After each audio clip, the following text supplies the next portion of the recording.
Sign, Capricorn, Taurus, and Virgo. Kumusta kayo, guys? Okay, so tignan natin Earth sign. Ano ba ang inyong gabay, kapalaran? Okay. Gabay, kapalaran po ni Earth sign. Okay, so guys, meron tayong Page of Wands. Yung iba sa inyo guys, maaaring nag-struggle, no? Kumbaga, meron ka sigurong lakad ngayon. Hindi ka makaalis kasi pwedeng nahihirapan kayo maglakad or dahil siguro sa panahon. Umuulan ba sa inyo? Or maaraw? Okay, maaaring yan din yung inaantay ng iba sa inyo, ang umulan. Kasi parang umuulan na sa ibang bahagi ng bansa, ng Pilipinas. Pero parang sa inyo, hindi pa. O yung iba naman dito guys, kung nasa abroad naman kayo guys, maaaring hindi kayo makalabas. Maaaring kasing grabe yung snow, kung may snow sa inyo ngayon. Hindi ko sure, no? Basta may patungkol sa weather ito guys. Tignan pa natin.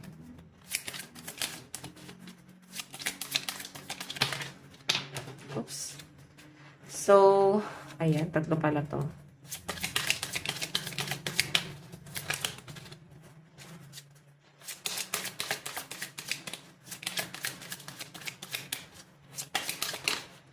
Meron tayong 9 of Swords. And the Hierophant. Parang naghahanap ka ng pwede mong pagkalibangan. Nakikita ko sa inyo, Earth sign, parang balisa ka ngayon. Parang nagawa mo na lahat manood ng TV, mag-YouTube, mag-social media. Parang guys, balisa ka pa rin, no? Parang hindi ka pa rin guys masaya. Yun po yung nasa-sense ko dito. Iba sa inyo guys, baka nagpaplano kayo mag-vlog. Parang pinag-iisipan nyo guys, ano kaya ang pwede nyong i-content, no? Okay, parang pinag-aaralan po ng mga Earth sign dito. Okay, so tignan natin guys, additional message. Earth sign. Ayan, tatlo na yung lumabas. Meron po tayong King of Swords and Eight of Swords, the Hierophant. Ito pa rin yung Hierophant eh. Diba? Takot yung iba sa inyo or wala kayong lakas ng loob. Meron kang gustong gawin pero wala kang lakas ng loob na gawin yung bagay na yon. Parang tinanggap na nung iba sa inyo Earth sign na mahina talaga yung loob niya. Parang ganun. Actually guys, sa mga Earth sign, isa sa malalakas ang loob to eh. So, hindi ko lang din sure kung bakit parang napangihinaan kayo ng loob ngayon. Okay, siguro meron kang desisyon na gagawin ngayon pero maaaring pag-iisipan mo yan. Hindi naman siguro dahil sa pinanghihinaan ka ng loob. Siguro dahil na rin siguro sa ayaw mo lang talaga din gawin. Parang hindi yun yung forte mo. Okay? So, tignan natin. Kung hindi man guys ito yung forte mo, hindi mo naman guys kailangan pilitin yung sarili mo. Kasi tignan mo parang napipilitan ka na gawin yung bagay na yun. Kasi parang no choice ka. Tignan natin guys pagdating sa love life mo. Or maaaring meron kang isang tao na iniisip dito eh. Pwedeng sa love life mo to. Or pwedeng sa kaibigan mo or connection mo sa ibang tao. Naguguluhan ka sa taong yun. Parang iniisip mo, ano kaya pinaglalaban niya? Ba't ganun yung takbo ng isip niya ngayon? Okay? Sige, tingnan natin ha. Pagdating sa love life mo. So, sa love life mo, meron tayong Jack, Two of Hearts. Maring may anak kayo guys ng person mo. Maring ito rin guys yung pinag-uusapan niya ng person mo. Yung financial. Okay? May nasasense ako dito guys na mukhang may usapan kayo ng person mo patungkol sa responsibility sa anak. Pwedeng sa sustento. Okay? Mari kasi guys na committed na sa iba yung person mo. Pwedeng may iba na siyang karelasyon, pwedeng matagal na kayo guys hiwalay, and ang iniisip nyo na lang dito Earth sign is yung sustento ng mga bata. Okay, yung iba naman dito guys, maaaring napipilitan po na parang tapusin na lang yung relasyon kasi maaaring may third party kasi guys na nangyari. Pero parang nagsasama pa rin. Ang maaaring nagpipigil guys kung bakit hindi makaalis kasi may mga anak, no? Okay? So, tignan pa natin pagdating naman sa inyong kaperahan Earth sign. Sino natin? Pagdating po sa kaperahan. Okay. Actually, guys, may nakikita ako dito na para bang tamad. May kasama ka ba sa bahay na tamad or pinipigilan ka magtrabaho, masyadong controlling, ayaw ka guys pagtrabahuin kahit na walang-wala ng pera, no? Parang siguro sinasabi niya na siya na ang bahala, wag ka na lang magtrabaho, dyan ka na lang. Tapos itong taong to guys, ginagawa niya na lang guys na, yes, provider siya, pero niloloko ka na tong taong to guys, ayan no. So, may nagpipigil sa inyo guys eh. Kumbaga, maaring kinokontra lahat ng mga decision mo sa buhay na ito yung gagawin mo. Pero parang kukontrahin nila yun guys. Na para bang hindi tamang gawin yun. Yun po yung nakikita ko dito. Okay?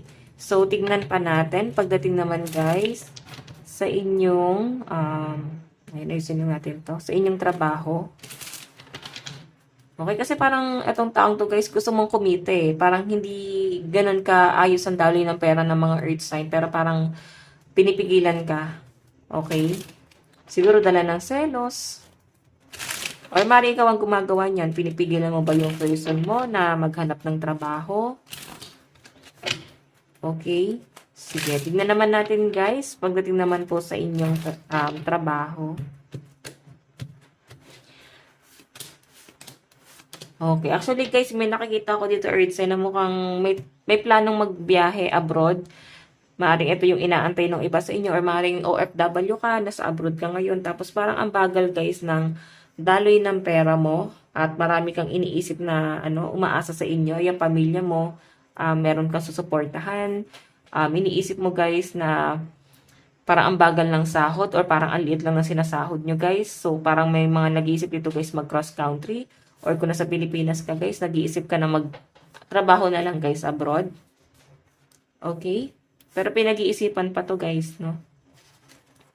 Yung iba naman dito guys, maaaring delay yung biyahe nyo. Kung basta patungkol to guys sa abroad or pwedeng kung nasa probinsya ka dito lang sa Pilipinas, pwedeng nagpaplano ka mag-apply ng trabaho sa Manila.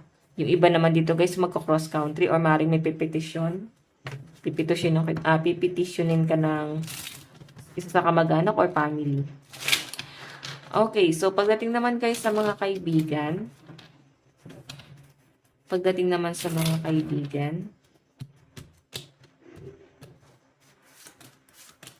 okay, actually guys, nakikita ko na para bang may tampuhan dito. May kaibigan ka ba na nagtatampo sa inyo or maaaring may katampuhan kang kaibigan? Nararamdaman mo guys na parang hindi ka gano'ng kinakausap nito or ikaw, hindi mo gano'ng kinakausap tong kaibigan mo na to guys. Kasi nga may tampo ka sa kanya eh. Sa pinapakita sa akin dito. Okay? Or maaaring may tampo tong friend mo na to sa inyo guys. Parang ayaw niya guys masyado makipag-usap sa inyo. Okay, ayan o. Tampuhan po. Tignan po natin. Or maaaring matagal na tong tampuhan na to. Baka, ayan. Kung matagal na yan guys, siguro kailangan magpatawad na kayo. Pagdating naman guys, sa inyong mga kamag-anak, pamilya yan. Pagdating sa pamilya. Okay, mukhang nasa malayo nga guys yung pamilya. 5 of Diamond family. And kagaya nga ng sabi ko kanina guys, maaaring may petition po sa inyo, no? May kamag-anak or family na kukuha sa inyo abroad. Yung iba naman dito guys, maaaring LDR kayo ng person mo at nasa sense ko rito guys na maaaring si person guys may third party, no? Maaaring pinagtatakpan niya or nararamdaman or kung sino man to guys, no? May nakikita ko naging third party abroad or sa malayo habang LDR kayo ng person mo. At maaaring nahuli, nalaman, na-discover din. At ito yung parang nagiging blockages ngayon na parang lagi nyo guys pinagtatalunan ng person mo. Okay?